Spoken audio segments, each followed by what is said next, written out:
Remand copy भी एक यहाँ पर पेश की गई थी ईडी की तरफ से, जिसमें देखिए अरविंद केजरीवाल तो शिकंजे में है ही।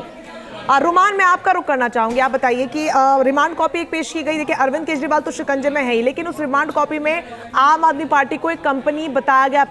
नंबर 1 से क्या समझे, नंबर 2 अब दिल्ली की जो सरकार है, आम आदमी पार्टी है, अब उन पर भी शिकंजा कसता हुआ। मुसीबतें अब सब पर है।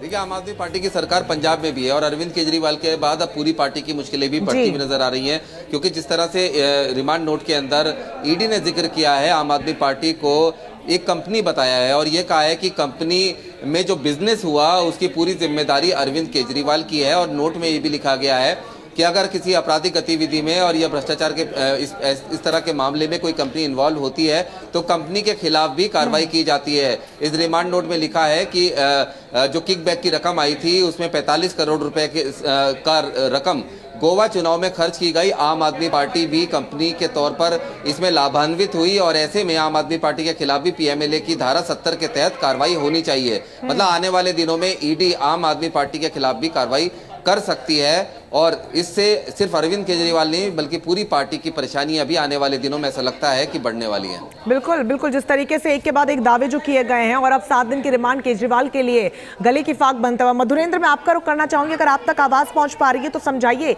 ये जो 7 दिन है, स्ट्रैटेजी ईडी की क्या होगी और यहां से आम आदमी पार्टी के पास अब क्या रास्ता बचता है? ने ऑलरेडी स्ट्रेटजी तैयार कर रखी है। स्ट्रेटजी है सीधे तौर पर उन सवालों से अरविंद केजरीवाल को गुजारना जिसके जरिए इस पूरे के पूरे स्कैम की कड़ियां जुड़ती हैं, क्रॉस क्वेश्चनिंग करना।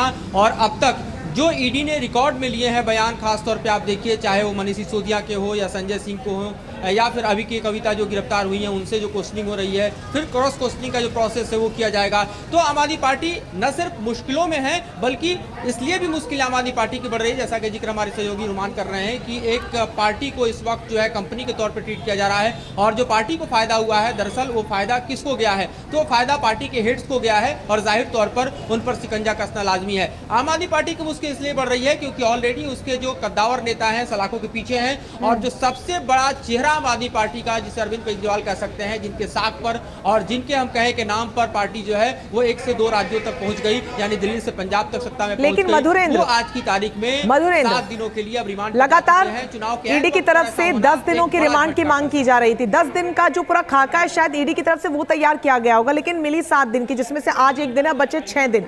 बीच में होली का त्योहार भी है, एक छुट्टी भी पड़ जाएगी। अब यहां से जो प्लान तैयार किया गया था उसमें एकदम से सडन चेंज देखने को मिलेगा, क्या रहेगा पूरा रोड मैप? क्योंकि खाका 10 दिन के हिसाब से तैयार था। देखिए, रिमांड की तारीख को बढ़ाने का, रिमांड की तारीख जो है, देखिए रिमांड की तारीख को बढ़ाने की मांग ईडी फिर करेगी जैसे ही ये मियाद पूरी होती है, क्योंकि ईडी जो है अगर 10 दिन की मांग कर रही है तो जाहिर तौर पे उसको खाका होगा 10 दिन का, और ऐसे में उसका काम 7 दिन में 6 दिन में नहीं पूरा होने वाला। तो जैसा कि हमने मनीष सिसोदिया के केस में देखा या फिर सत्येंद्र जैन से लेकर संजय सिंह के केस में देखा कि ईडी जो है रिमांड को बढ़ाने की मांग, बिल्कुल ये पूरी कोशिश होगी और इसी की संभावना जताई जा रही थी। ये नोट करने वाली बात है कि आगे और रिमांड की मांग ईडी की तरफ से की जा सकती है।